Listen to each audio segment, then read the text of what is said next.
It's time for Talkin Tauntauns,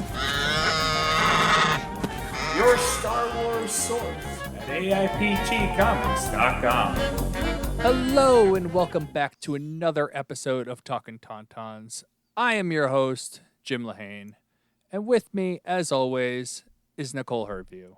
Hello. And with us is not JJ this week, but we do have a very special guest to talk a very special movie.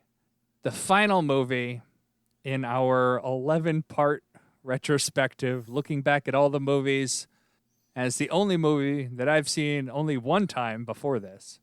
Me too. And so with us to talk the movie is Full of Sith's own Mike Pilot. Hey, thank you both for having me. It's nice to be here, and I really mean that. It's not just podcast speak for, hey, thanks for having me on. Glad to have you. We are super excited to have you. I had asked you actually quite a while ago, I think in December, if you wanted to come on and talk one of the movies, and you volunteered to talk The Rise of Skywalker, which was not what I was expecting. Yeah. Well, first of all, I just have to apologize to you both for losing my mind on Saturday afternoon. We were supposed to, a little behind the curtain action, we were supposed to get together, and the link was sent to me, and I didn't have my phone on me, and I was outside putting together a pond and a little waterfall, and I came in the house and I'm like, oh, I feel like the biggest jerk in the world. But thank you for being understanding, and we're here to talk some Star Wars movie. So where do you want to start? I will earn your brother's saber one day. No, you can't do it for me. Never underestimate a droid.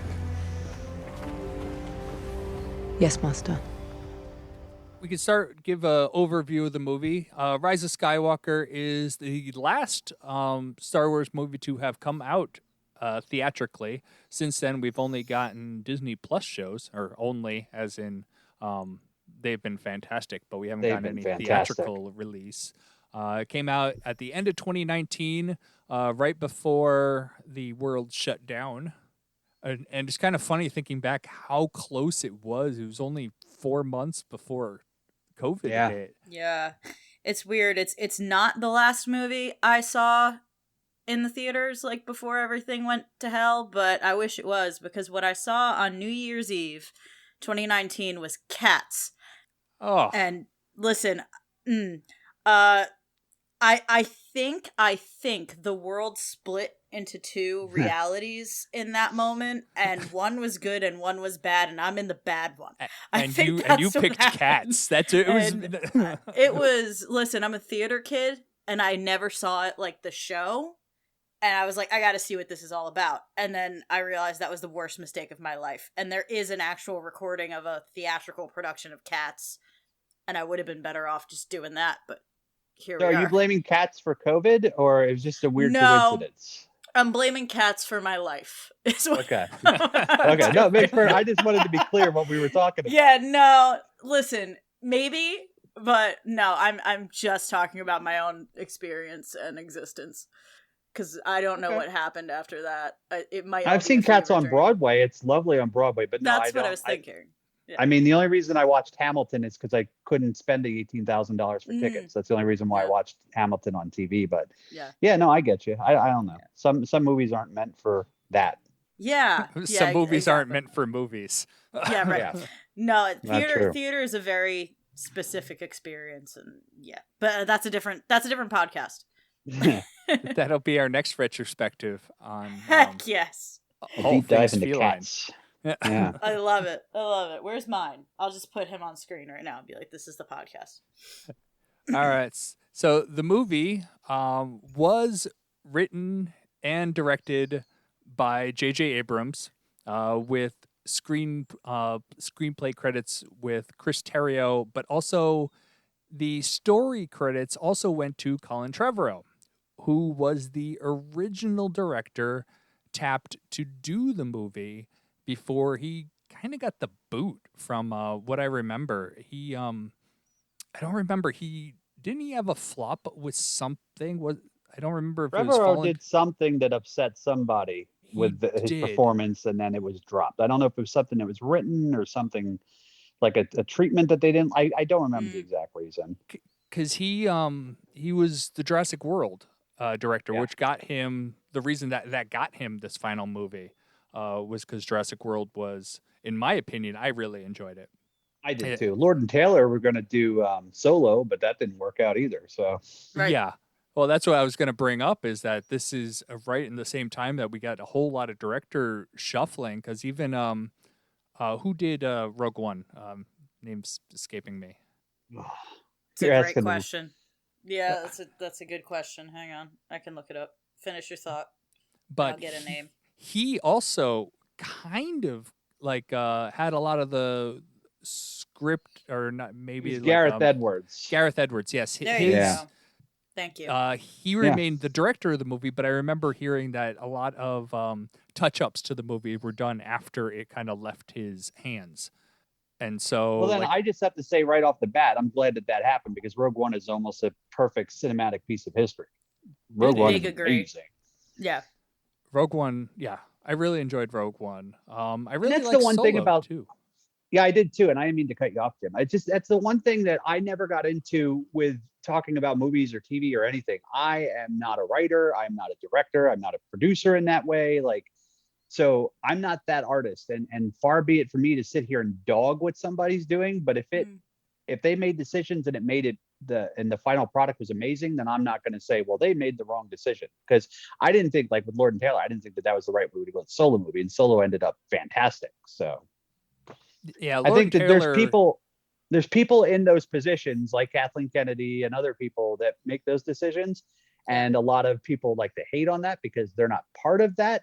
They're not making the decisions and they feel like they should be, but there's people have been working in that industry and in that storyline for 40 some years, and I'm going to trust them. Yeah. And then they hand it over to somebody like Favreau and Filoni, and Star Wars is in a good spot. I don't think we have to worry. Yeah. Kathleen Kennedy, she has been in charge of a lot of very well done, high grossing movies. Jones.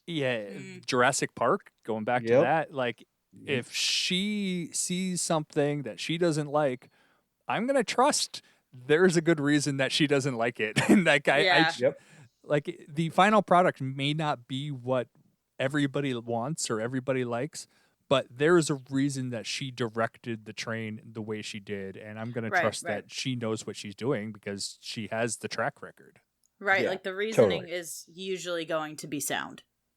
I mean, even the best professionals in the world miss once in a while, but like that's rare. Let's be honest. There's a reason she has the job she does. And even if she did miss, give her the benefit of the doubt. Not everybody's perfect at work every day. Exactly. Like we all have bad days. Right. I think the one thing about Rise of Skywalker that bounces right off the screen for me initially is, first of all, when I first saw Rise of Skywalker, I was like, okay.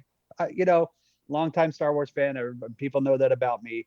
I'm not overly critical. I was happy to be there in the theater and watch it. When it came home, I was happy to watch it. But I've watched it probably 20 times since then, including this past weekend. And like I said, the things that pop off for me right away is it's taking the characters from the other two stories. It's putting everybody together. The stories were set up. Now they have where they need to go. That feels a lot of cohesion there. But when the action starts, first of all, you got the comedy. You have the little breaks. There's a lot of seriousness, and then C-3PO says something that's funny, or somebody. Babu Frank is my longest friend. Like little stuff like that is so Star Warsy. It makes you feel so good. It brings you into it. And then with the action scenes, the TIE fighter fights, and the X-wings flying around, and the big cinematic fight scenes. If you sit there and watch that movie after watching Empire, you know what? It feels so Star Warsy. It doesn't. It feels like we had the technology back then to make the story that they made now. And when I first saw the movie the first few times, I did not feel that way. Now and I don't want to talk over everybody. Please stop me if you have something to add into, by all means. But I'm just going off on a tangent. You go. The thing that bothered me the most about the movie in the beginning was, I love Carrie Fisher. Princess Leia is one of my favorite characters in any movie. And there was a lot of pain from losing Carrie Fisher and seeing what they did, how they tried to piece her role together in the movie. And when Rey speaks and you see the fill in for Leia's back, and then they have the Leia, it feels put together. It doesn't feel very like there's two people actually standing there doing it. So that bothered me the first few times. This time, I miss Carrie Fisher still. She was a wonderful lady. And the times I met her in person, she was always kind to me. I still miss her dearly, but I wanted to give myself the opportunity to get past that point to not let it bother me for the rest of the movie. And once I did that, the movie just changed for me for the better. Mm. And the only other thing, and we'll get into a talk about things that happened in the movie, but the only other thing I wanted to add that from this time watching it is, JJ did the episode 7, and then what Rian Johnson did episode 8, mm-hmm. and then JJ came back and did episode 9.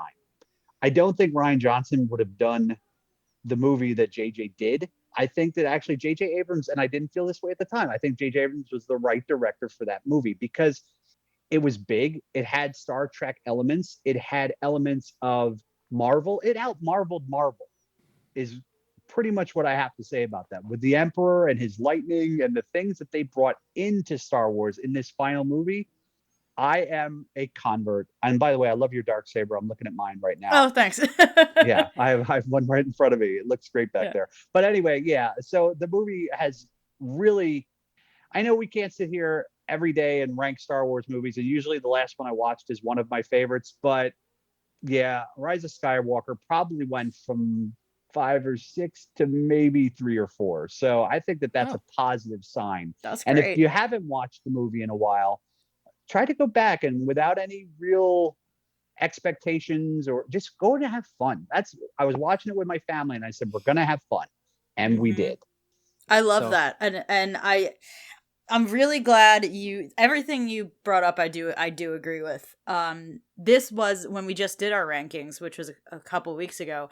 This was at the bottom of last episode. This was at the bottom of my list just because I hadn't rewatched it. And I said that with big caveat. It was at the bottom just because I didn't have a fully formed opinion of it. Sure. It's definitely not at the bottom for me anymore. After this rewatch. It's probably in the middle. I'd have to look at my rankings again, but it jumped pretty high up. But the biggest thing was your second point that you said once you kind of got through the, okay, I'm accepting that is not Carrie Fisher and I'm going to move on from it. That was me with, and we could really get into this, I'm sure we will, with the whole Palpatine storyline. The whole thing, and I mean every aspect of it. I mean him being there. I mean Rey being related to him. I mean all of it. I was like, okay, this is what we're doing. It might not be the choice I would have made, but this is what we're doing. Okay, accept that. How does the rest of the movie feel once you move on from that? It works. Once you kind of accept, okay, this is our reality, this is what's going on, the rest of it kind of falls into place, at least for me this time around. Jim, I don't know how you felt with your second run through, but changed everything for me. Yeah, so I said it, we actually had started this podcast a couple months before Rise of Skywalker came out. And I remember this is the only Star Wars movie I have ever walked out of hating. Absolutely hated this movie. I hated the decisions, and I try not to go in with any preconceived notions, but clearly episode 9, you're going to have something, and this was not it. I did not like it. I did not like it at all. What you were saying, Mike, about Carrie Fisher, I could physically see them talking around her performance because they had a set dialogue that she had recorded that they were using, and clearly they're talking around that dialogue. She doesn't say anything of context because obviously she can't. And it really bothered me that time. The Rey Palpatine thing really bothered me. A lot of the movie really bothered me, but it's been 3 years now, almost 2.5. 1, 2. No, you're correct. Yeah. And yes. Ooh, damn. Yes. 2.5. Yeah. And a lot of the story decisions I've come to accept. Rey is a descendant of the Palpatines. Okay. It is what it is. I can't, like, that is the storyline. So you have to accept that that is the story and go with it. See, I was prepared for Rey being a Palpatine because I called that from episode 7. So Yeah. I was Good for already you. prepared more than the rest of the world. I knew Rey was a Palpatine. I knew it. J.J. I Abrams want to know didn't know how. Rey I want was to a know. Palpatine. I want to know how, but we're coming back go- to that. We're circling Go back to go ahead, Jim. I'm sorry for cutting you off. No, I love that though. That's very So- important. But like coming into this movie, like Carrie Fisher's performance, you're right. It's once you accept that this is what you're getting, it actually hit me a lot harder, especially like her Leia's death scene. Like I actually I don't cry at movies. Like I'm pretty much emotionally dead inside. So you're not me. We're opposites. No, which we've no, but like established. I legit started tearing up, and I'm like, oh my god, like it actually it was affecting me. This movie, you're right, like 100%. This movie jumped in my personal opinion. Like I went from absolutely hating this movie, and I even texted you, Nicole, while I was watching it. I'm like, amazingly, I do not hate it, and I actually Yeah. I'm actually liking it. I'm Mm-hmm. enjoying the movie. There are decisions that I still don't like, and I don't think they should have done. And a couple of them, which we talked about, Nicole, I'll go into in a little bit. I don't think would have changed the movie whatsoever. But and just made it a better movie. But I think coming at this with a new mindset, I really rather enjoyed it. Makes me want to actually go back and watch Jurassic Park 3 for the second time. I love Jurassic Park 3. I did too. We can I fight like about that that one better later. than the second one, but this is a Me different too. show. Second Me one too. is also a bad movie, so don't worry.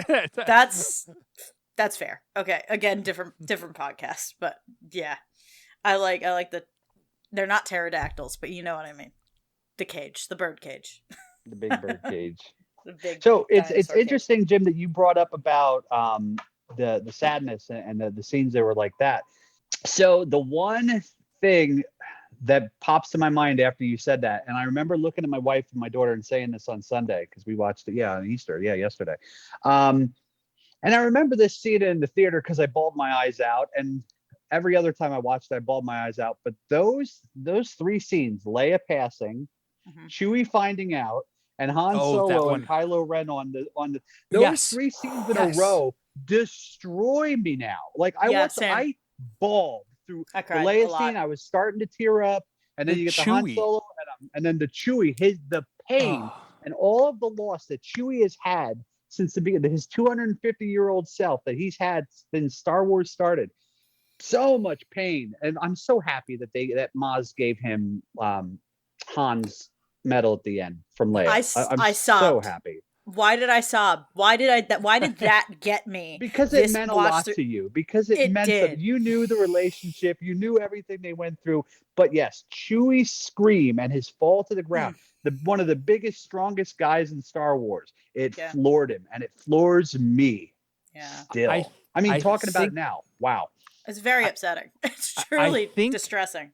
I think that is a correction by J.J. Abrams, because he had stated in The Force Awakens that Chewie just walks right by Leia right after Han gets killed and he first sees her. And J.J. Abrams has said that if he had thought of that, he would have done that differently. And I think this is his course correction. But you're right about that. But I think why it works is because Chewie walked by her. Because earlier in that movie, Chewie and her had a big hug. They weren't going to have another big hug with Chewie, so there's somebody else that needs to comfort Leia. So that all never really bothered me. It worked for me a little bit. But yes, this correction, it shows what Leia meant to Chewie. And that it was the third thing. It was another loss of that. Man, what a heartbreaker. But then they pick it up with some Star Warsy joke, and you're back in the action, and you're like, okay, I'm not going to think about that for the rest of the day. And then you go home and you're like, oh my God. Yeah, I'm going to move on for a second. No, yeah, you're right. And it's like, and I'm sorry, I thought we were talking about a different correction, because obviously the medal Chewie getting Han's medal is a correction for Chewie not getting a medal in the first movie. And I still am mad. I'm like, George, I just want to talk. Why did Chewbacca I know the not reason get a why. medal? I don't like it. Because Carrie Fisher is so short Yep. She couldn't that get around his neck.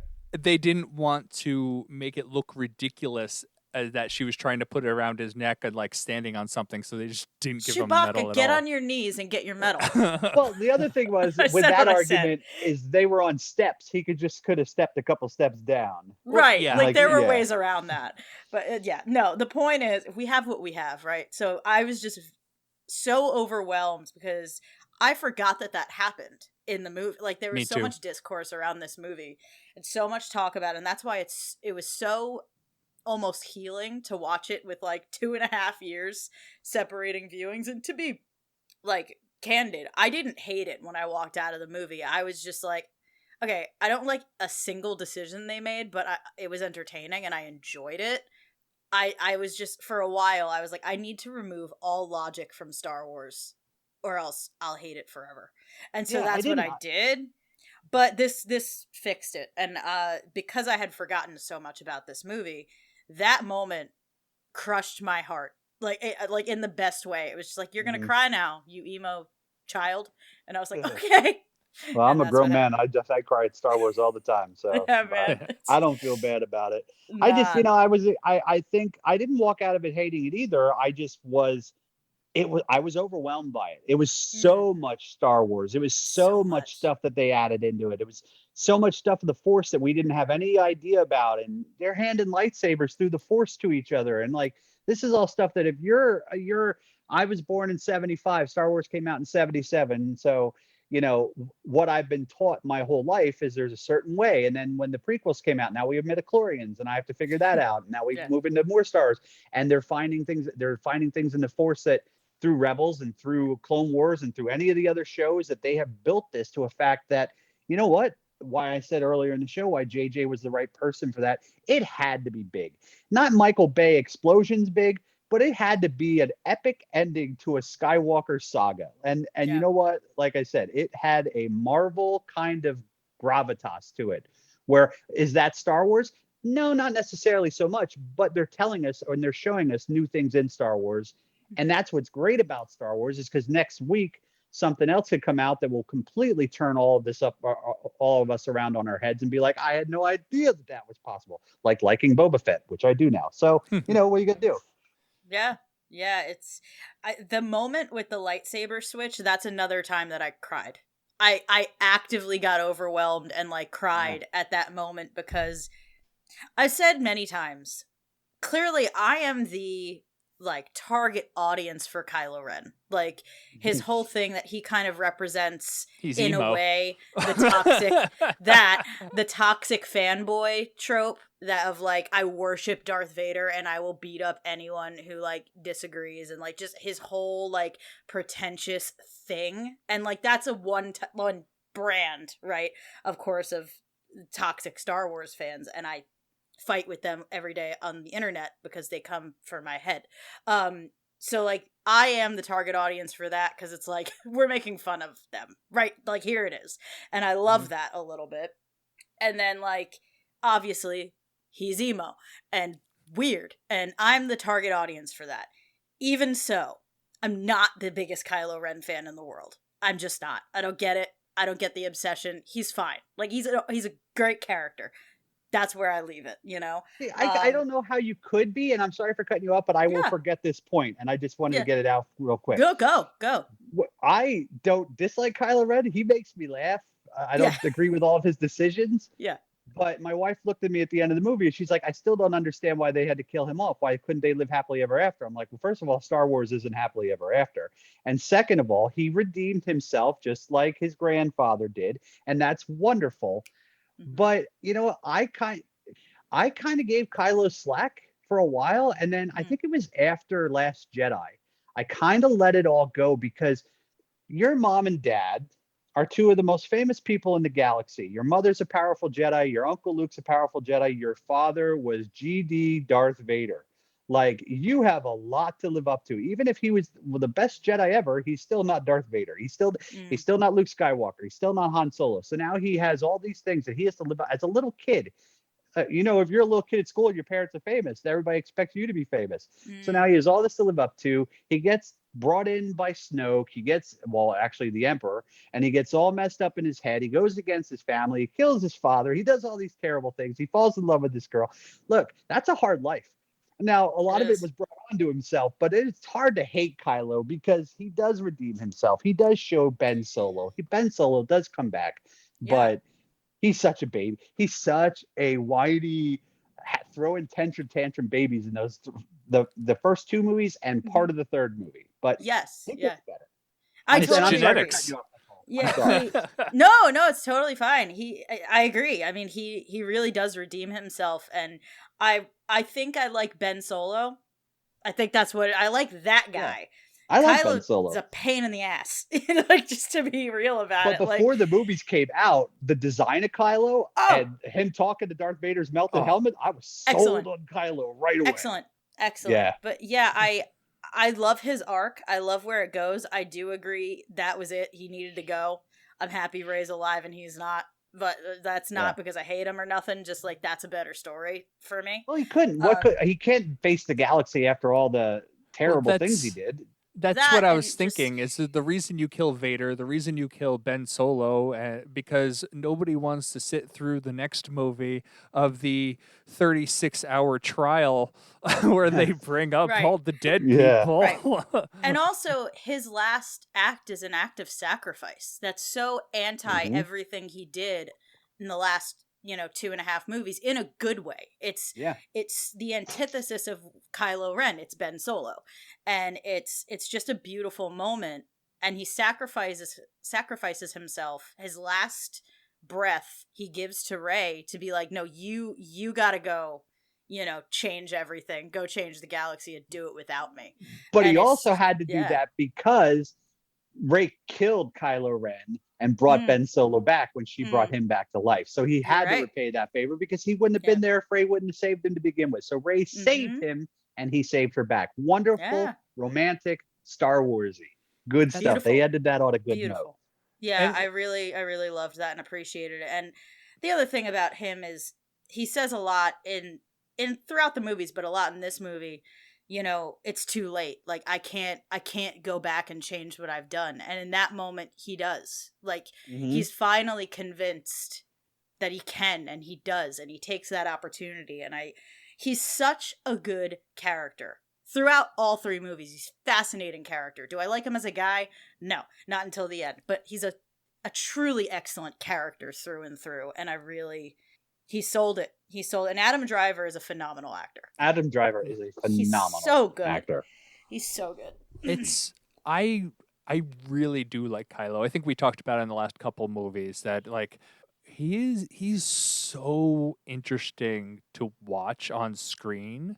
Like just the way like he similar to Harrison Ford actually, he kind of dives like 100% into the role, and he is so fascinating to kind of like watch his like play of emotions on his face throughout this movie. And I you're right. I really like Ben Solo, and I like Kylo Ren. I'm questioning the need to reforge the helmet. I don't know. He does that a lot. There's a lot with the helmet over because and over and over again. Snoke told him it was stupid, and he smashed it in his little hissy fit. Yeah. And then when Snoke was gone, and he's the badass now. I don't know if you could say that on this show, but then he is, and he's getting his mask back. And I actually like the red lines in it. I like it too. I like the look. I don't necessarily like the story with it because this is also a year later. Yeah. So it's like he waited a year to put his helmet back together, and then he kept taking it off too. It wasn't like he wore it nonstop. It's like every time he like flew the TIE fighter, he took the helmet off. But I think it would be silly if he was fighting people with the helmet off when we knew it was like sometimes they take it off to show who it is there and all that stuff. I wanted to go back to your point about him being like Harrison Ford in ways. I didn't get this in the first couple times I've watched any of Adam Driver in any of the Star Wars, but in this last movie, after Rey kills him, and he comes back as Ben Solo. I don't know how much footage he watched of Harrison Ford, but I noticed there was a couple faces he made that were Harrison Ford concerned, nice, kind faces that only Harrison Ford can make. And I think that he was definitely replicating that look of Harrison Ford. I wouldn't put Absolutely. it past him. Yeah. Well, Yeah. he It's a also good catch. does the behind the back not looking shooting of a guy. He does. He Great. does. And Yep. which is Moment. exactly what Harrison Ford did in Force Awakens. So I'm almost positive that you're right. I think he was trying to physically mimic Harrison Ford. Yeah, And- he and was, and that shows he's Ben Solo because he's Yep. he's, you know, reflecting his father. And while we're Which is still so cool. talking about Harrison and Ben Solo and all that, when they're standing on the carcass of the Death Star and they're having the scene, I hate to keep bringing it up, but the fact that he says to Solo, "I know what I have to do. I don't know if I have the strength to do it," and Yeah. Harrison Ford still puts his hand on his face and tells him that he does. And then Oh. he throws, which is one of the, I do think, Brilliant. even though it's so put together so haphazardly, I love Kylo Ren's lightsaber. He throws it into the ocean and he casts aside all of that there is no more Kylo Ren and he is Ben Solo. And just that, the fact that they mimicked that from that hurtful scene in the first movie, well, yeah, I think that was really important to do it that way. You're right. And on the point, because I really wanted to talk about that scene, because obviously, story wise, and what was happening around them, it would have made more sense for that to be Leia, obviously, instead of Han. But because if she is using all of her strength to reach her son, wouldn't it be Leia? Like, it's a whole thing. Yeah. But my whole thing has always been, it should have been Hayden Christensen as Anakin being like, "Hi, you little bitch." Like, I'm the guy that you're like worshiping this whole time. You're doing exactly what I did. Stop it. Like, it would have been such a powerful scene to have him come back.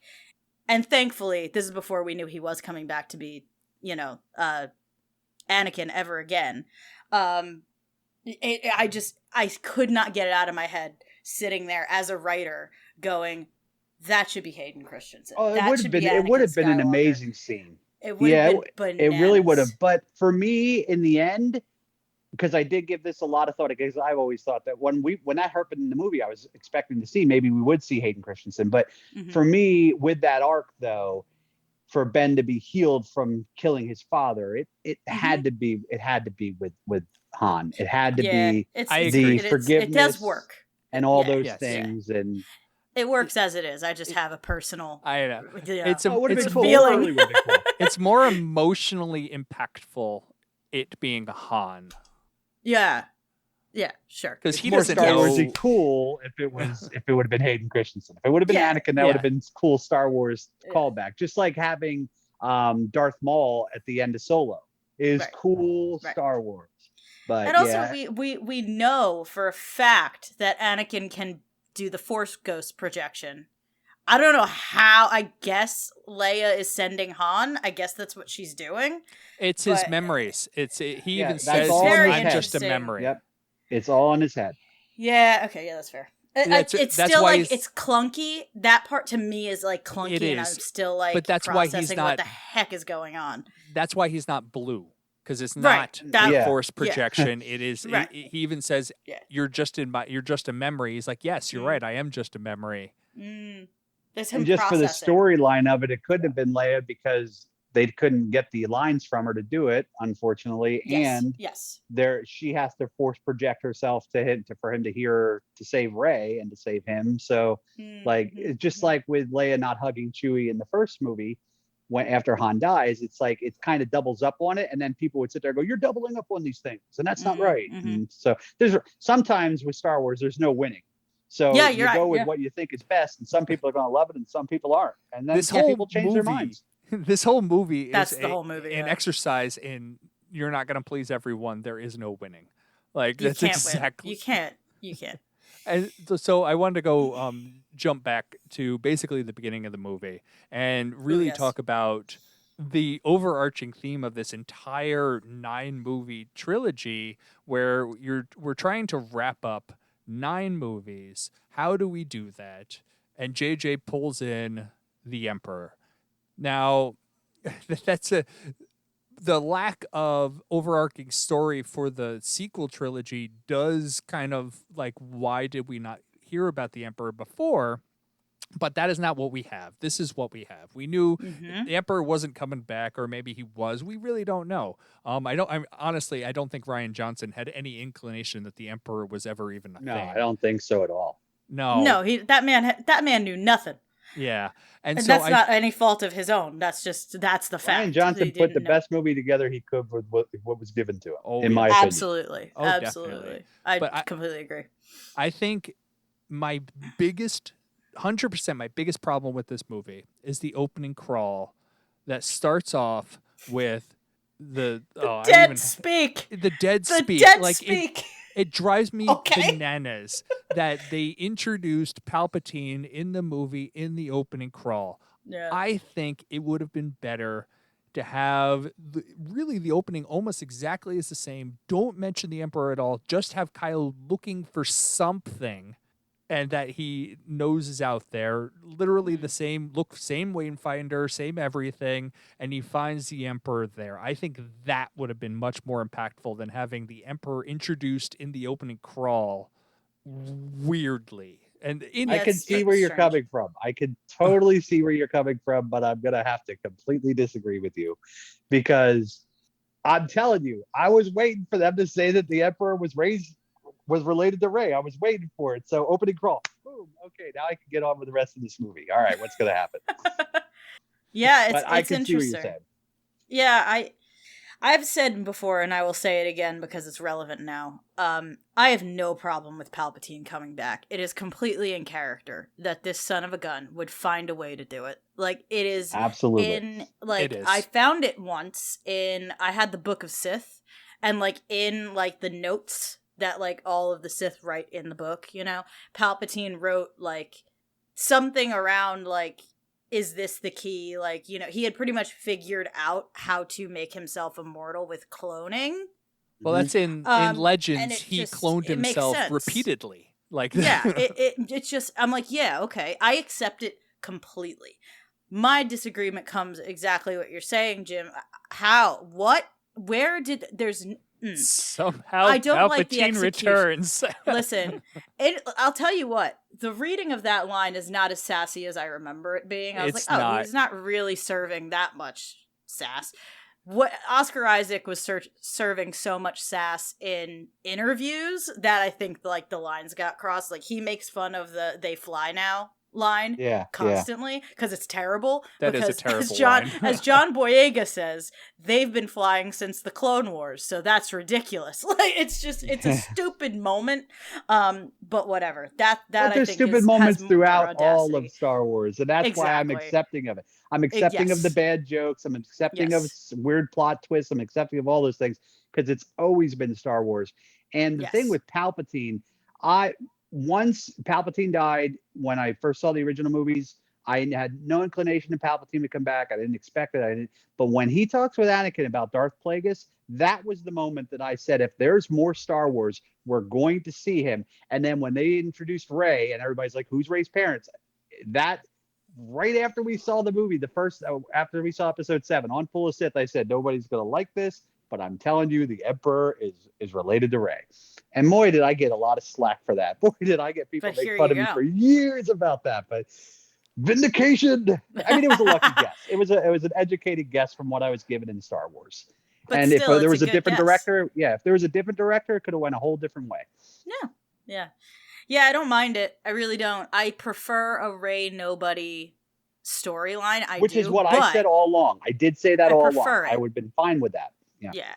I prefer it, but I get this, and I also like that now we have 9 movies where the story throughout the whole thing is about the Skywalkers and the Palpatines. This is as much a Palpatine saga as it is a Skywalker saga, and I like that both of those families, end up actually, like, it ends up working out. A lot of crap happens along the way, but we leave in a decent place, right? And it does tie everything together with Palpatine, because if you think of the original trilogy, he's not in the first one. No, he's not. barely in the second one. He's He is only in the first one. He's Oh, not first. in, No. I'm no, sorry. I'm in the thinking episode original. 1. Go on. Yeah, You're right. You're he's right. not in the first. Nope. Like the word "the Emperor" I think is mentioned one Correct. time in the whole original movie, and then like he's barely in the second movie. Not even like with new digital effects, no longer half monkey, half random old lady. So the Skywalkers and the Palpatines tormented the galaxy for many, many, many years, and they had their way with it and did whatever they wanted to do and caused drama and conflict on each other. But in the end, the grandkids fixed it and everything is good. And then why the movie ends off so well with me is they say, "What's your name?" It's Ray Skywalker. And some people didn't like that either, but I adored that she used that. So I do too, and I love that Luke and Leia give her like straight up are like, "Yup, go on then." Yep, And tell her. it's this beautiful moment. I'm sure this is about you're about to say, Jim, but we had discussed like they ask for her last name more times than I've ever been asked for my last name in my life in this movie. Like they keep harping on it to set up that moment, and I fully understand that that's why we're doing that. I think that's a little clunky, and that moment would have been just as effective without all of that lead in. That like this is obviously what we're doing. But yeah, I think that's a lot of the movie is it's fine, it's clunky at times, but so is, as you said, all of Star Wars. Like this is what we have. You know? I do hate that they like. I love that she's adopting the name Skywalker, and it makes sense even historically. I actually had done a Google search on what about descendants of Hitler. What did they do? Because that's really not a name, especially following World War II, that you really want to be associated with, or I guess not. Some people do, but yeah. No, a lot of people wouldn't. No. Yeah, not a lot of people not good would. people. And I'll just say it, not he good does, people. I think it was nephews. He does have some nephews who did change their last name because they didn't want to be associated. There's one here in the with United States. Yeah, there's somebody here. I did look that up before myself. And That's interesting. I love that she changed the name. I love that, like, if you're saying that Rey's not a Skywalker, you're basically saying that adoption isn't a thing. And, like, clearly... Right, and found family doesn't count? You had Luke and I was, Leia, like, you saw them, like, accepting her. That is, they adopted her. Like, that's... Yeah, they were adopted, too. So, I mean, they know what it feels like to be adopted, and they have that. And I think it also... There's a lot of little things in the cartoons and the movies and the side movies. There's a lot of little things, you know, with politics and religion and family that Star Wars can teach you. And one of those things that I love that she uses Skywalker at the end of the movie is it tells you that not necessarily the family you are born with has to be your family. The family that you create is your family. Yeah, exactly. It's so important. It's such an important thing for people to like get. Your blood does not define you. You know, it's... And that is the like what Nicole said. I do have a problem with people like they said it twice. They asked, "What is your family name?" I'd be honored to know your family name. The little girl on the planet. Like really, like why are we harping on this? Like yes, it's for the storyline, but it is dumb. It is so dumb because there's so many other characters. Nobody goes like I just see. When we are introduced to another character that comes back and he says, "Call me Maul," he doesn't go, "What's your last name, Maul?" No, no one's like, "Hey, what's going on there?" Like, well, let's be fair. Maul, a lot of people, because Maul was a bad guy, and people know bad guys more than they know good guys. Everybody knew who Maul was. Maul doesn't need another name. Maul is Maul. He does not.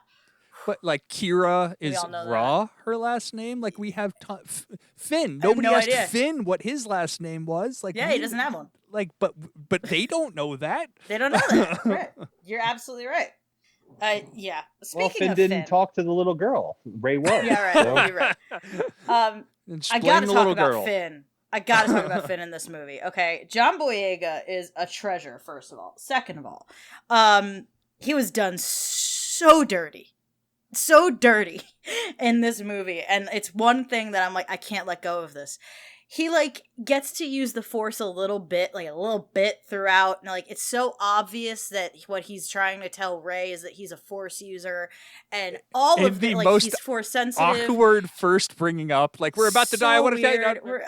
And then Poe's like, "Hey, what were you gonna say?" It's like, first of all, they are an old married couple, and I love them. Second of all, like they're so good with each other. The chemistry between Oscar Isaac and John Boyega is phenomenal. And like I'm just like, let the man do Force stuff. Like he does a little bit, he senses stuff.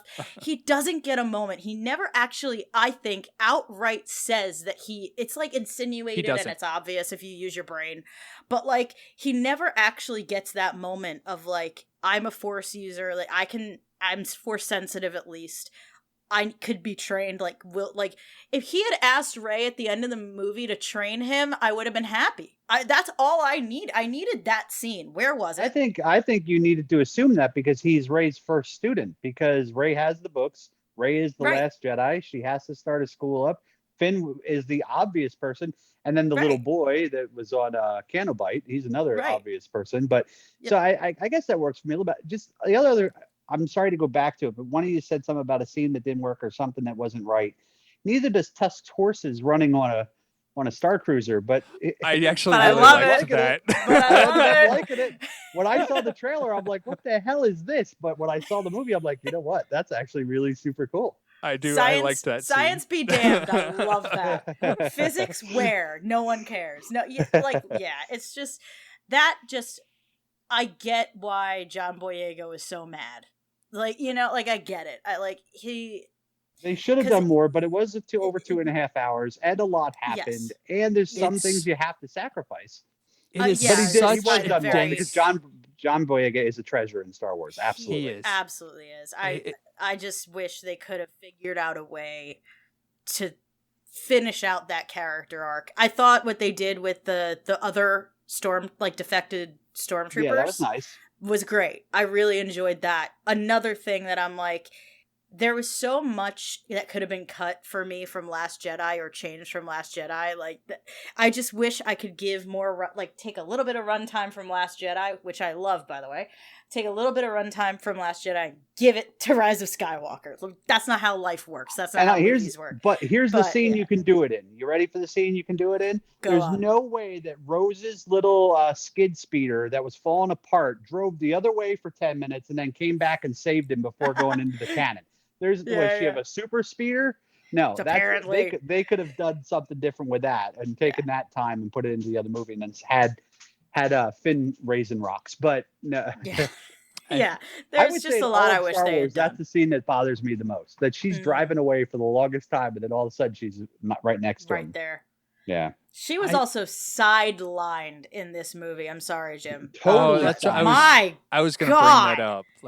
Like, oh my Lord. And it's clear that they casted Dominic Monaghan to do so much more than he got to do, because clearly he was going to do something with Leia. Mm-hmm. And then he's in it for 5 minutes, and I'm like, that's freaking Dominic Monaghan. You paid money for that guy, and he's got 2 lines. He's a great actor who's very recognizable. He's in Lord of the Rings, for crying out loud. Yeah. And he's a set dressing. And he does just as much as Rose does, and Rose is someone who we actually know. And I'm just there's a lot of missed opportunities. Rose was Jar Jar in the last movie, because it's like Jar Jar in the movie where he's explaining about saying what he's going to do for the Senate, and they're like, "All right, well, there's a lot going on, Jar Jar. We'll talk to you later. See you, buddy." Yeah, goodbye. It was kind of the same thing. It was like, you're here, but now you're not. Yeah, well, she got such a shame. Could have been in more. They said that she had a lot more scenes, but they were all with Leia. And since a lot of those scenes that they had compiled together with Leia didn't work, she ended up getting cut. But I feel that is disingenuous to her as an actor, Kelly Marie Tran, because you're right. She didn't need to be there. They even in the movie, they asked her to come with them.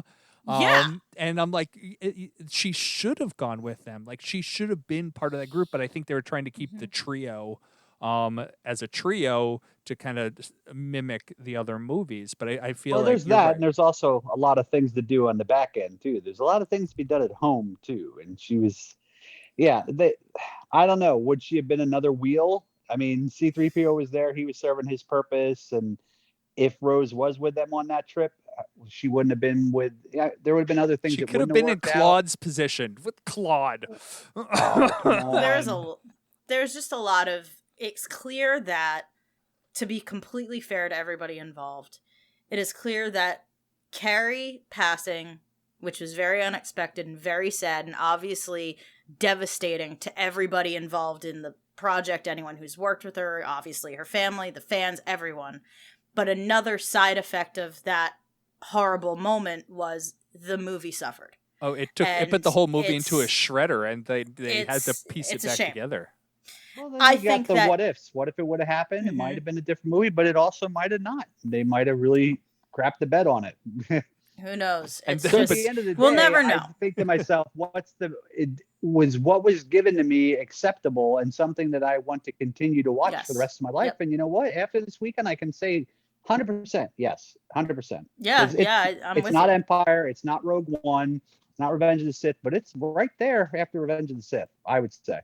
Yeah, For me, it's for me. probably up there in the rankings for me as well. Now I'd have to really take a look, but yeah, it's just, you can tell. And to me, as someone, again, like, I have the writer like mind, like, I get how much that would absolutely ruin every plan, you know, and it just be like, Especially- I have to deal with the emotional impact of this, and then also the practical impact of this, and it's just like, yeah, like you said, throw it into a shredder.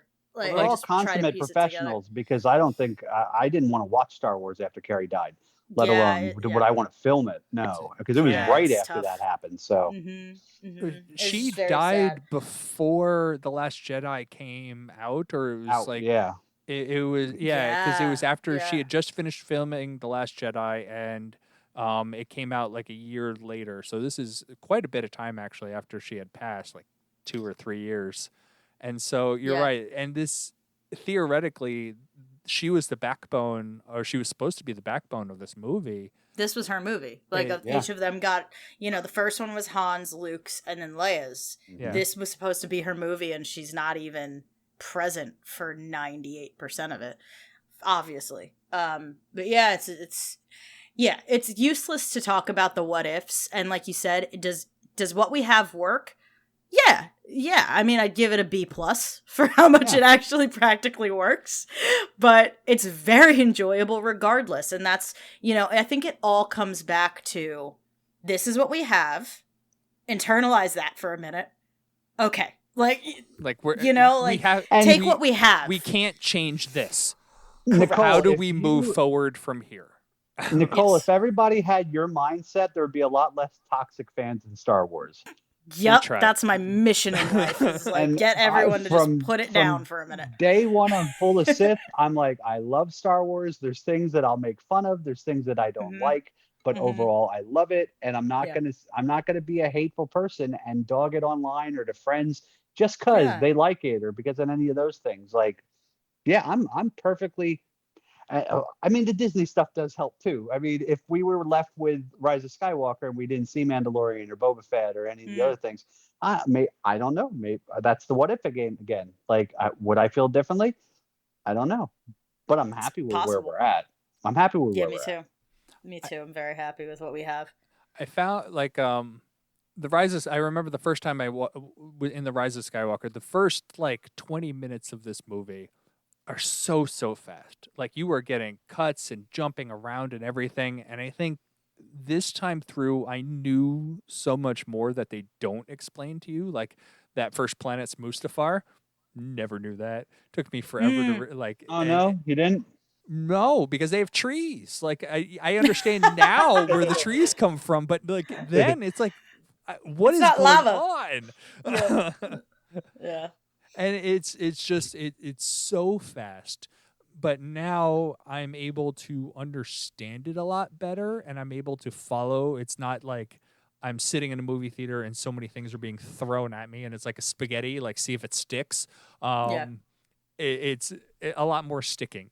and it's Mhm. a lot more enjoyable, especially the second time around, maybe even like future times. Like I definitely will come back to it. Like I didn't know if I would after the this watching, if I would ever come back to the movie before I watched it the second time, but now I know I'll come back. I greatly enjoyed it this time through. And You know what it's another thing they did was that I just noticed on this last watch through that they did a good job with that I didn't notice before. With Hux, they make him look so physically sick from the Mhm. stress and anxiety and the hatred that he has for Kylo Ren and the other general guy. He looks sick the whole He movie. does.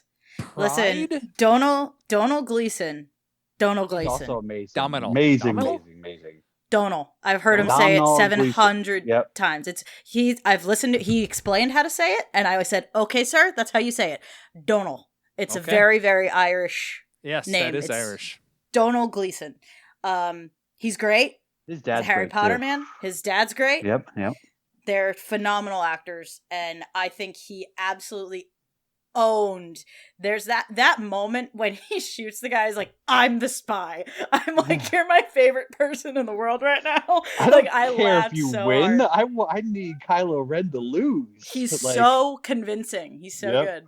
yeah. He's so good. Yeah, I bought that a lot more this time. Yeah. Because I think in the moment I was like, where did that come from? But this Mhm. time I was like looking for it. And like you said, like he looks If ill. you watched Like, he Last looks Jedi so right ill. before Rise of Skywalker, the fact that Mhm. Kylo throws him against walls like 12 times, of course he It- wants him gone. He's And like, Yeah. my he abuser needs to hates go. Kylo. Hates Hates- him. Ooh, And so even like in bad. Last Jedi, when they walk past each other, when Kylo's walking into Snoke's throne room, the little smile the cocky smile that he gives Kylo, like, nah, nah, nah, nah, nah, nah, like he hates Kylo. You're in trouble. Yeah. Yep. It's so good. He's great. Everyone's like shining. Like all the performances in this movie, great. Even though I don't think a lot of them bought what they were doing.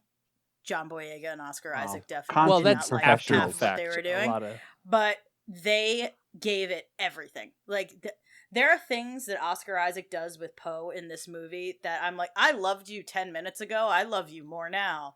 I'm like, Poe Dameron, get over here. We just need to talk. Like Every time he opens he's- his mouth. When great. he's talking to Siri and they go, "You were a spice runner," he's like, "You were a stormtrooper. You were a scavenger. I could do this all day." yeah, that's we could just do this. We could just keep doing this. It's like But Yeah. my favorite moment is at the very end where he sees Zuri. Mm-hmm. Is that her Zuri, name? yeah. Yeah, Yeah. Felicity. And like, yes. And he like looks at her like, hey. And she shakes her head and he's like, okay. And he just walks away and it's this like absolutely like dialogueless exchange that is so charming and Mm-hmm. so lovely. And I'm like, ooh, the man respects boundaries. I love it. Like, oh my god. No, he's phenomenal and I love him and I love everything he does. And I think he still very much loves what he did with Star Wars, but he's like, never again. And I think he- respect that. I respect it so much. He embodies the Han Solo type character so well through those three He movies. does. I mean, really, it's Charming what son of a Star gun. Wars, those three Star Wars movies needed was certainly that character. But Mhm. even, go ahead, Jim. I'm sorry. I said I had heard people complaining that they basically forced a hetero relationship on Poe, and Here's the thing: that man is bi, and I've known that's it what since day one. I was just about to say that. I'm like, that doesn't mean that like Doesn't mean anything to me. it doesn't mean any like you basically just like because Lando they're saying is Love like, is love, baby. I was going to say, he's a Yes. lot like Lando. Love is He love. is. Yep. Who also loved that. They were like, Yeah. "Hey, buddy, Billy, come hang out." He was like, "Okay, I'll be charming as hell. Why not?" That's what It's he's like. just I great. can't He's- come with you. I gotta hang out over here, and then he shows up later. I'm like, thank you, Billy, for showing back up. Yeah, he's so good. He's Flying so the good. Falcon. That was Yeah. needed too. That was definitely a needed Star Wars moment before it concluded. Big agree. Big So- agree. I do want to talk about because I feel like she keeps getting cut from our talks.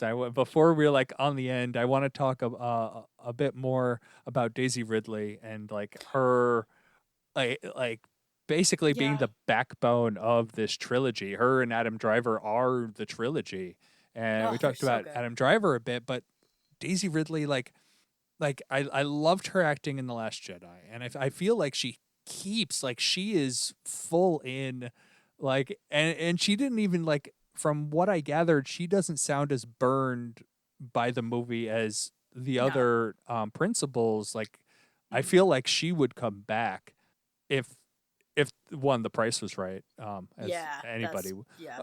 But like she definitely, like, I would love to see her kind of doing a Jedi school sort of thing, because like she is like she's really good in this movie. I really enjoyed her, and I thought she did great, especially figuring that a lot of her scenes were somebody who wasn't there. Yeah. Yeah. She absolutely killed it. Her arc I love so much. Her doing the dark ray thing, still one of the coolest things I've ever seen in my life. Oh, that lightsaber is really cool too. I want it. I'm like, make that legacy saber. Can I have it, Mhm. please? The scissor saber? My God, it's so cool. Oh, she kills it. And just like the way she uses it, the way she completely embodies another version of herself. She is giving everything in this movie. I think that's why we don't talk about it, or That's I didn't bring exactly it up right. a lot, because she's just doing everything perfectly, and I have no Yep. notes. I've got That's no exactly notes right. for her. She's the backbone of the movie. She Yeah. does everything right. And it's just like when I talk regular Star Wars, I don't talk about Luke very much. Yeah, I just don't, because Luke is Mhm. he's the main character. There's things going on, and I sort of gravitate to other characters in movies, and I like the background characters. And if she would have done even a mediocre job, there would be plenty of things that would bring my mind to Ray. And that's unfortunate, because she did such a great job. I don't ever talk about Ray because I know that everything she did was right for me. Yeah, And that character makes perfect. the decisions that she makes. I'm like, yeah, I after hearing everything, I'd just go back to that. I'd do what Luke did too. I did the exact same thing. I'd be like, goodbye. I'm destroying this everything. I'm throwing this lightsaber into the fire. I'm not going to be around anybody because I'm a ticking time bomb, Mhm. And then like everything she does, I'm like, yeah, same. Like I agree with her. I love her. The people who hate her, you've really got to think about why. Like, and realize that 90% of the time why you dislike her, 90% of the time is your own misogyny, that you're not Hate is gonna hate. Exactly. Hate like is gonna hate. that's what you're doing, and you really need to examine that and Well, seek help.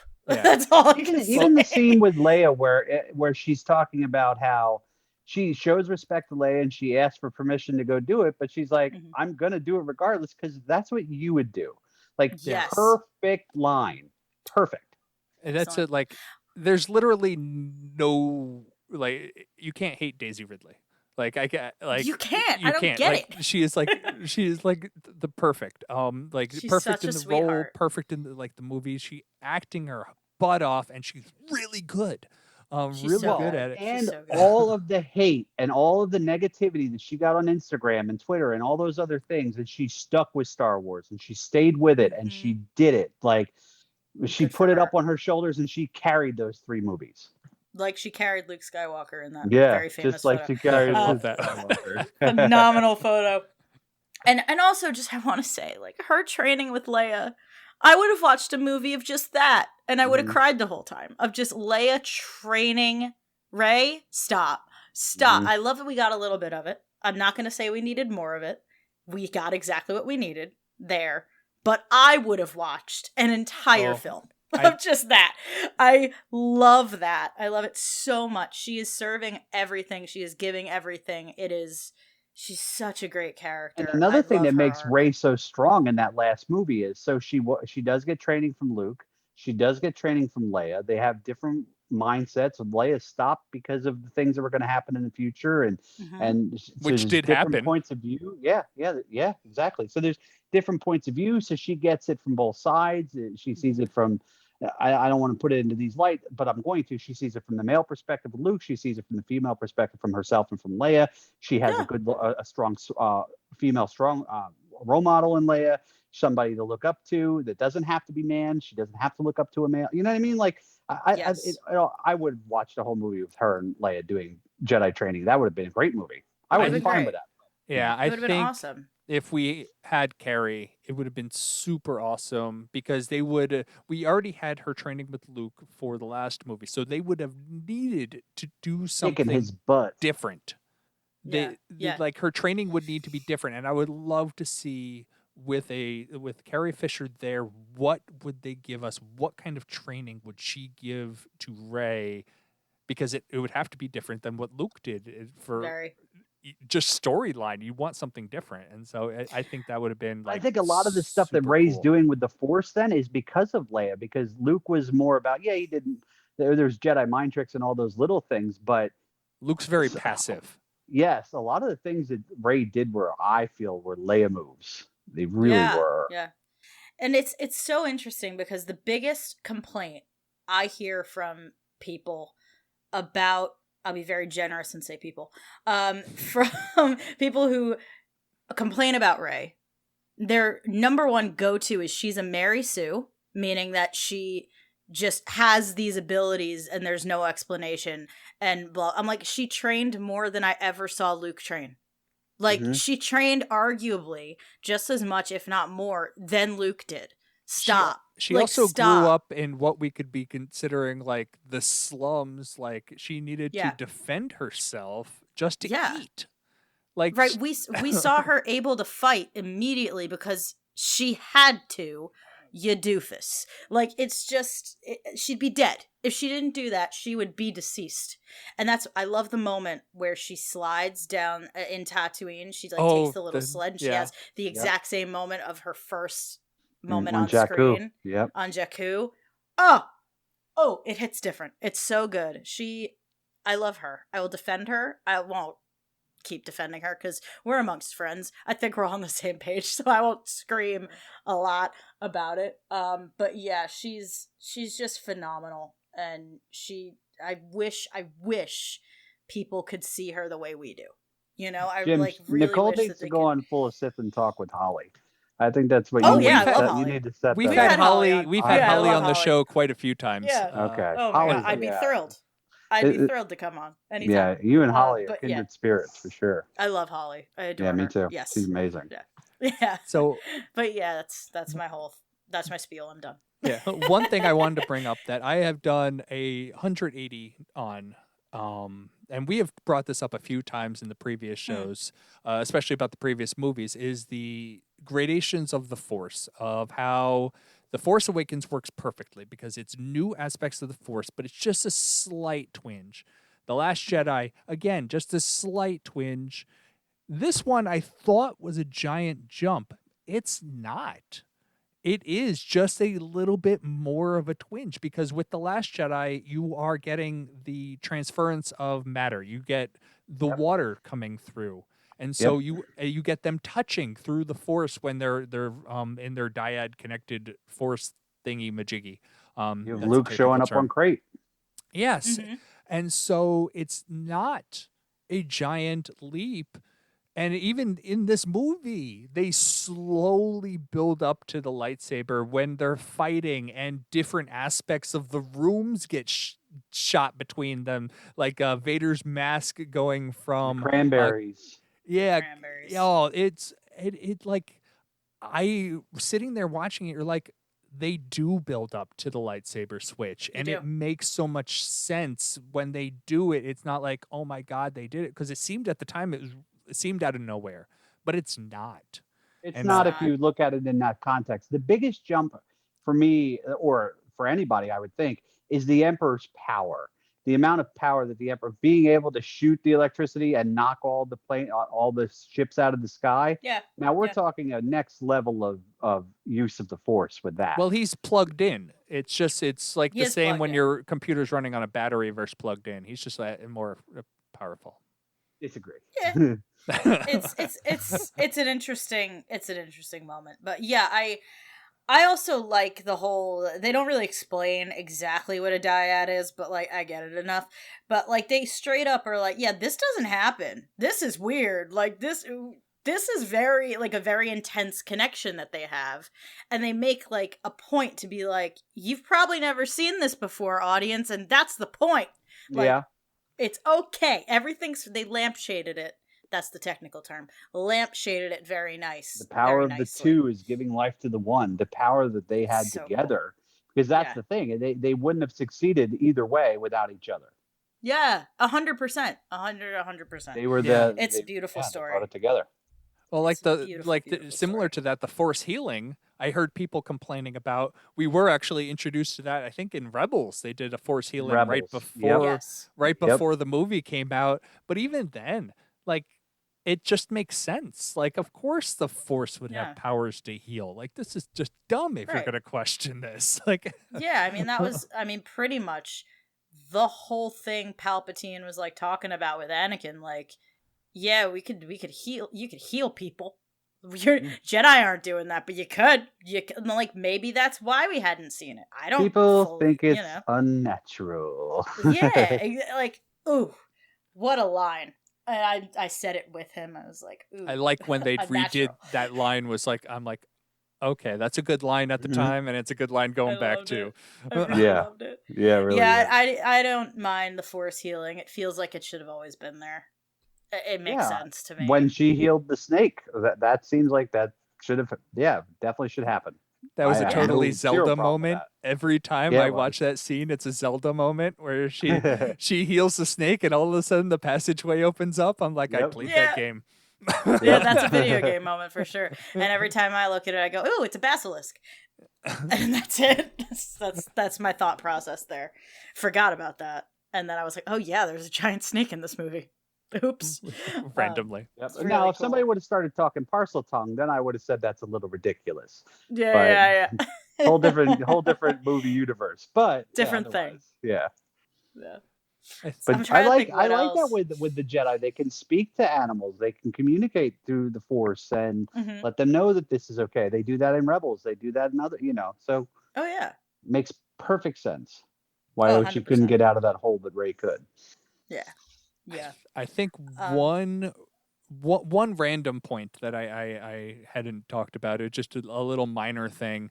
When we do have Kylo having two TIE fighters randomly, like Rey cutting the first one into pieces and then him suddenly having another TIE fighter that's exactly the same. Speaking of which, her jumping over the TIE fighter is still one of the most beautiful scenes in Wait, this no, movie. they're two different TIE Stunning. fighters. The TIE fighter that she cuts up is his TIE fighter. It's Kylo Ren's TIE fighter. The next one Right. he flies is just one he took off the old Death Star. No, because, well, she cuts it up on that, but he comes back in another TIE fighter because she steals that second TIE fighter. That's what she flies to Octo. Yeah, So she steals it from him on the Death Star, and he's left without a Yes. ship on the Death Star, so he grabs another TIE fighter. Yes, but she cuts the one on Pasana, the wing off. right. So how did he get the one to go to the Death Star? Is that yes. what you're saying? Yes. Well, they have So- 1,800 AT-ATs. They have and a billion 1,900 TIE But that's- chicken walkers. And... But that's it. You brought up the point that I really liked is that it's really a blink and you miss it. It is an OG TIE fighter that he parks on Exegol next to Ray's Next to the X-Wing. next to Red 5, and I'm like, Yep. that key to detail. Like, even though you It's messed really it, cool. like, kind of confusing about the other TIE fighters, but the key to detail that the OG TIE fighter is there that he had to have gotten from the Death Star. Like, I really And what like that. what an image! An OG TIE fighter and the original, like, Luke's Red 5. X-wing. Yeah. Yeah, next to each other, and they're for the same reason. Like, they're united for the same goal. Like, And the Emperor's grandchildren. lightning going off in the Yeah. background. And, yeah. excellent. Just such a cool moment. And let's don't not want to end on this, but I want to mention this, and then we can end on a positive. The Chewie was in a different transport thing still bothers me. But there were two It's still, like- transports on the ground, though. There were. There were. It just bothers me that they faked us out, Twice. and then 30 seconds later, we're like, never mind. They faked us out I'm like, twice that in the is movie. so They didn't make to you wait me too long, so though. cheap. But I'm like, that was so cheap. It was just so. I'm like, I this wasn't is ready for this was another a main storyline character we to didn't die. need. No, That I'm was the glad thing that they we- told us that, oh, no, he's fine, because I wasn't ready for that, too. Yeah, No. I don't- It was just a whole thing I didn't need. It was It's- a whole thing. Just put him on. Like, you see two transports go up and one goes away. You still would have gone after Chewie. The same plot points would have happened, and you could just have that other, them fighting over the other transport for a reason. Give them some reason. Maybe well, the daggers that's on the that question one. is, what is I the don't know. emotional tie to make her do that to the other one. Yeah. Th- You could, but that's what writers are for. You figure out why is she going for that one. This is why we But, pay you like, people. It's just listen. I just didn't need it. I just didn't need it, and I feel it felt cheap to me. If you That's disagree, fine. that's completely No, fine. I think that's fine. I But, think that's yeah. so. To end on a positive note, the only thing we Please. didn't talk about that I think that we should at least say, so everybody can say, "Oh my God, you're right," is the music. It was perfectly Oh! done. Oh my The God, you're music right. For yep, thank you. Everything about it is classic and new Star Wars, and something that, you know what, we're not going to hear very much for the rest of our lives. There's only going to be I will so much say that you're going to hear. Sorry, go there's ahead. one motif that is in Beauty and the Beast. Yeah. It's the Beauty and the Beast theme. There's one little motif that they use over and over and over again in the score. That's, if I can find it, I will send it to y'all. We could put it on Twitter or whatever. It's Beauty and the Beast. You should find it. It's the do do do do do do Mhm. do. It's Beauty and the Beast. That's the opening to Beauty and the Beast. Every time I'm like Are you talking about chills for Ray's different theme? reasons. That part? Yes, yeah, it's The race theme? I think it's Ray's theme. I'm bad Yeah. with the titles. I will find It's the it and little I will cut piano it that together. ding, ding, ding, ding, ding, ding. Yeah. Yeah, it's I'm gonna clip it and Yeah. send it to everybody. But that I was like, what is that? I know that. It's like, oh, it's Beauty and the Beast. Great. Still gorgeous. That's one of the most gorgeous scores ever. So Mhm. like, yes, stunningly good music. The cinematography is also beautiful. It's not Last Jedi beautiful, but it's beautiful. It's different. yeah. It's more. It's very different. I feel it's more. I don't want to say Michael Bay, but that kind of aesthetic that really J.J. Abrams. Like Yes, J.J. Abrams. the bright, flashy, but like crystal clear. It's not artsy, and it's No, J.J. Abrams is not artsy. but Ryan it works. Ryan No. Johnson is very much artsy. Very so much it's- more artsy. Yeah, and so Yes. it does work. It works as a blockbuster movie, and it really, like, you're right. It is a beautiful movie in that aspect. It's just like Jackson Pollock versus like MC Escher. They're two completely Sure, different yeah, yeah. artists, but you're getting Yeah. like still something cool from each. Big agree. Yeah, a huge agree. It's the music brings everything together, and we were sitting here and we were watching it, and we've watched a lot of movies watched a lot of movies that we would have seen in the theater, but because of the pandemic, I just don't go to the theater anymore. I bought a bigger TV, I have a great sound system, and we sit here and we watch new movies, and we watched the new Spider-Man, and we watched every new movie that's come out recently, and every time they talk, I have to turn the volume up. And every time action happens, I have to turn the volume down because I'm going to blow the speakers out. With Star Wars, and especially this movie, I looked at my wife and my daughter. I said, you know what's amazing about this? I didn't touch the remote control once. They I have filmed subtitles things on. great. Do you? Oh, They yeah, just, I'm deaf, so it doesn't. I can't hear it anyway. well, it drives no. Well, you would know because it drives me nuts when I can't hear the talking, but then the action and the music is so loud that I can't even Yeah. concentrate. But what they did is and all the Star Wars movie does the same thing. No matter what's happening, you do not have to touch the remote control and turn it up and down. No, you're right. The sound design, Yep. great. Yep. Sound editing, awesome. Star Wars wouldn't that's a be good Star Wars Oscar. without Here the you go. music, and they Right. highlight it just like they would a main character, because it is a main character. Just like C-3PO, I'm so glad that they brought C-3PO and R2 through the rest of the movies, because really the Skywalker saga is more about those two droids than it is about Skywalker. Yeah. Yeah, I do feel I similar to Chewie. It didn't bother me actually this time because I already knew that they were just using that as a device. emotional trigger. But I think C-3PO bothers me more. That is like he's like giving his heartfelt goodbyes, and then he's back like 5 minutes later. Oh, Yeah, that's a good point. But that because it's joke about my C-3PO, he oldest doesn't- friend is it's still That was great. such a good joke. It hits so Ugh. hard in the movie theater, and I love it to this day. But the thing with that was with the C-3PO, that the way I looked at it was, even though he told R2 he was his best friend when he left, he doesn't trust R2. R2's kind of a goof off. He kind of messes things up all the time. He didn't trust R2's memory banks to bring him back. But when he does No. wake back up, he's like, "Did you hear? I'm going on Rey's first mission. Oh, it's over already? God damn. Drats.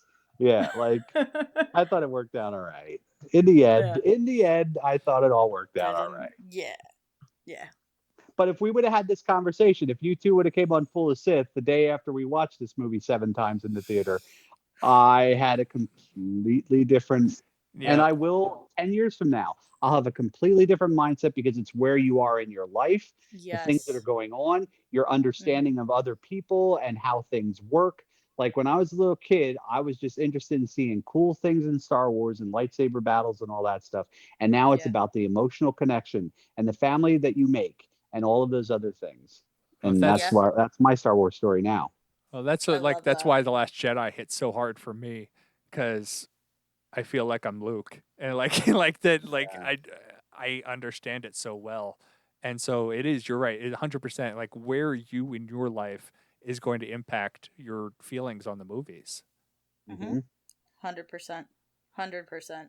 And so now, if you're sitting here and you're listening to this amazing podcast, and you're a youngster, and you're like, "Well, these are certain things that I didn't like about Star Wars." Well, just do us all a favor and do yourself a favor.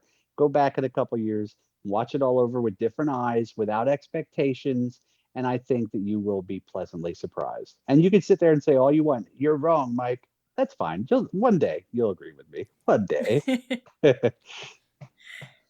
That's good advice. Yeah, I feel like time really does help all Star Wars movies, because I've said over and over again, none of them are perfect. Not a single one. Not even Empire. Not even I Empire. have things to say about Empire, and I have, and you know what? Fine. But yeah, it's just that time and that space, and like we've said over and over again, taking it. This is what we got. Do you enjoy it? Great. Move on. It's surprisingly not that deep.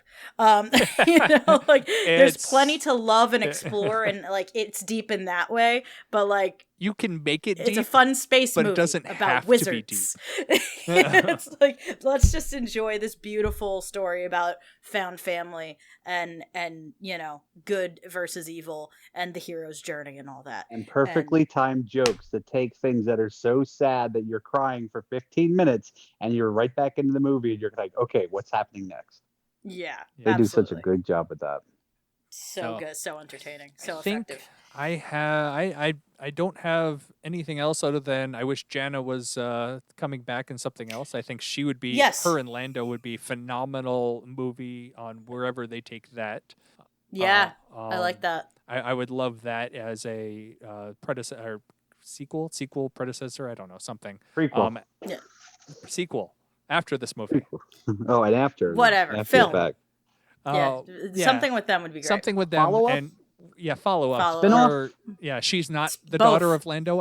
They really hope they don't make her his daughter. Oh, no, I hope wouldn't like that at all. They insinuated something weird, and I was like, I'm going to ignore that. The initial part of the insinuation is I thought Lando was putting his Mac down, but he really wasn't. No, he wasn't.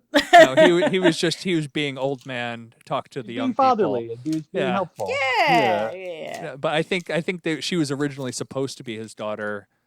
Didn't come out on screen. I really hope they don't do that. But I do want to see these actors again do something with that, because I think that could be an amazing story. Well, in the dark times, I didn't think we were going to ever see anything else. And then we got some prequels, and then there were some more dark times. But now it is the light of Star Wars. It is the light time. The storytelling is fantastic. It was put in the right hands, in my opinion. And I don't think Favreau and Filoni can do no wrong, as far as I'm concerned. So I think you will see. I think you're going to see a lot of crossover in some of the newer shows, and we don't even know some of the stuff that's coming out. So I think you'll get your wishes, because in the past they're I would working have said on stuff. not. Yeah, they're working on stuff we don't know about. Yeah, exactly. Yeah, I mean, I'm privy to a lot of information, but I'm not privy to all that. So I think you'll be surprised. All right, Nicole, thank you for having me on, guys. Oh, thank you for coming on. This is great. Pleasure. Well, I don't do a lot of talking on podcasts anymore. I got to say thank you to you both. I thought that I had to say everything I had to say about Star Wars, and I realized tonight that I didn't. So thank you for bringing that out of me. Definitely. Of course. You were absolutely happy. fantastic coming on. Is there anything else that you want to add before we go? No, just a great show. You asked me earlier if I've listened to episodes. I don't listen to every episode, but I check out what my friends are doing on a regular basis. So you guys Oh, are doing a thank you. great job. And Oh, that's also, sweet. Thank you. if you want to listen to something else Star Wars and you haven't already, Brian and Holly, they bring it. They bring. Oh, yeah. Brian and Holly know more about Star Wars than I forgot. So Yeah. I mean, they're amazing, and I think between the four of you, I think things are in good hands, and I think That's you're. I keep up the listen great to I listen to 3 Star Wars podcasts. 2 of them are my own. Full of Sith is the third. Yeah, Full of Sith. Thank you for listening, guys. That is quality content. So yeah. So Mike, Well, that's the other thing that I feel, and I just have to say this about Brian and Holly, is and you two did a great job with it tonight too. My memory has not been the best over the last couple of years. I started taking different medication. I have memory, what is called short-term memory loss, and I stopped doing a lot of podcasting because I felt like what I was saying wasn't making sense, that everybody was covering for me. And the couple of times that I did actually forget and I got a little nervous, you two were right on the ball. You had the answer right away. I didn't have to have that anxiety that I forgot something. So great job. I didn't get that impression at all. No, you killed it. You're doing great. You're doing a lot better than you think you are. Well, I appreciate that for sure. Don't And, worry, my you hamster know where to falls find off me. the wheel frequently, and I'm just sitting there stumbling. Lord. Yeah. Yeah. So Well, Mike, we get that as we age too. What's that, man? how if somebody wants to get a hold of you, how would they go about doing so? I am on every social media platform as the Mike. You can find me as the Mike anywhere, or go to themikepilot.com or mikepilot.com or themike.com. They all go to the same place. I would Nice. like to point out that you've been saying that I'm full of Sith for years before I actually went, and it is not the Mike, it is the THA. Yes, THA Mike. Yes, it's I the know. That's Mike. great.